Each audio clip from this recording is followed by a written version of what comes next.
ഞാനൊരു കഥ എന്ന് പറഞ്ഞാൽ എൻ്റെ ജീവിതത്തിൽ നടന്നൊരു കാര്യം പറയാം. അതായത് ഞാൻ കുഞ്ഞായിരുന്നപ്പോഴത്തേക്കിന് മമ്മിയുടെ ചേച്ചിയുടെ വീട്ടിൽ അവിടെ മറ്റേ പെരവാസ്തോലി എന്ന് പറയും. നമ്മളതിന് വേണ്ടിയിട്ട് അവിടെ ചെന്നു. അപ്പം ഞാൻ കുട്ടനാടാണ്, എന്നാൽ പോലും നമ്മുടെ വീടിൻ്റെ അവിടെ ഈ ആറോ തോടോ അങ്ങനത്തെ സംഭവമൊന്നുമില്ല. ആൻറ്റിയുടെ വീട്ടിലാണെങ്കിൽ ആറുണ്ട്. അപ്പം നമ്മൾ ഈ വള്ളത്തെ കയറണം, ആറ്റിലിറങ്ങണം എന്നുള്ള സ്കീമിൽ അവിടെ ചെല്ലുന്നത്. എന്നിട്ട് ആണെങ്കിൽ നമ്മളവിടെ ചെന്നു. പരിപാടിയെല്ലാം കഴിഞ്ഞ് കഴിഞ്ഞപ്പോഴത്തേക്കിന് ഞാൻ വള്ളത്തെ തൊടാൻ വേണ്ടിയിട്ട് മറ്റേ ആറിൻ്റെ അറമ്പിലോട്ട് പോയി. ഞാൻ ചെന്നു, എൻ്റെ കൂടെ കസിനും ഉണ്ട്. ഞാൻ വെള്ളത്തിൽ തൊട്ട് കഴിഞ്ഞപ്പോൾ വെള്ളം പുറകോട്ട് നീങ്ങിപ്പോയി. ഞാനാണെങ്കിൽ പെട്ടെന്ന് വെള്ളത്തിലോട്ട് വീഴാൻ പോയി. ആ വെള്ളത്തിൽ എൻ്റെ കസിൻ്റെ സ്കേർട്ടിൽ പിടിച്ച് വലിച്ചു. അങ്ങനെ ഞങ്ങൾ രണ്ടുപേരും കൂടെ വെള്ളത്തിലോട്ട് വീണു. എന്നിട്ട് ആൻറ്റി പെട്ടെന്ന് ഇത് കേട്ടിട്ട് വേഗം വന്ന് രക്ഷിച്ചു. പേരൻസ് ഒന്നും അറിഞ്ഞില്ല, കാരണം അവർ ബാക്കിൽ സംസാരിച്ചുകൊണ്ടിരിക്കുക എല്ലാവരും. ശരിക്കും പറഞ്ഞാൽ ആ സമയത്ത് ഞാൻ 2ാം ക്ലാസ്സിലാണ് പഠിക്കണേ.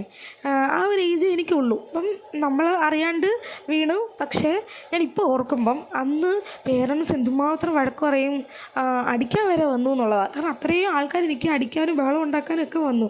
പക്ഷെ ശരിക്കുള്ള സംഭവം എന്ന് പറഞ്ഞു കഴിഞ്ഞാൽ ഇത്രയും കൊച്ചായിട്ടുള്ള ഞങ്ങളുണ്ടായിരുന്നപ്പം 2 അല്ലെങ്കിൽ 3 എന്നൊക്കെ പറയുമ്പോൾ നമുക്ക് ആകെ ഉള്ളത് ഒരു 7-8 വയസ്സുള്ള പിള്ളേരല്ലേ.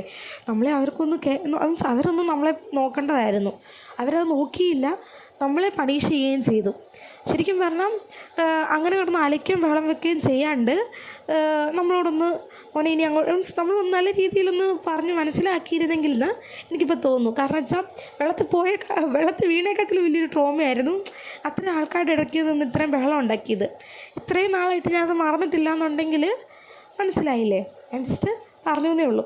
നാളെ നമ്മൾ നമ്മുടെ ബേബീസിനെയൊക്കെ പണിഷ് ചെയ്യുമ്പോഴത്തേക്കും അല്ലെങ്കിൽ അവരെ വഴക്ക് പറയുമ്പം നമ്മൾ അവരുടെ ഭാഗത്തൂടെ നിന്നൊന്ന് ആലോചിക്കണം. നമ്മൾക്ക് ഇത്രയും പ്രായമുള്ള നമ്മളുടെ അത്രയും പോലും പ്രായമില്ലാത്ത അതിലും കുഞ്ഞായിട്ടുള്ള ആൾക്കാരെ പണിഷ് ചെയ്യും വഴക്ക് പറയുകയും ചെയ്യുന്നത് എന്തൊരു ലോജിക്കില്ലാത്ത കാര്യമാണെന്നൊന്ന് ആലോചിച്ച് നോക്കിയേ. അത്രയേ ഉള്ളേ.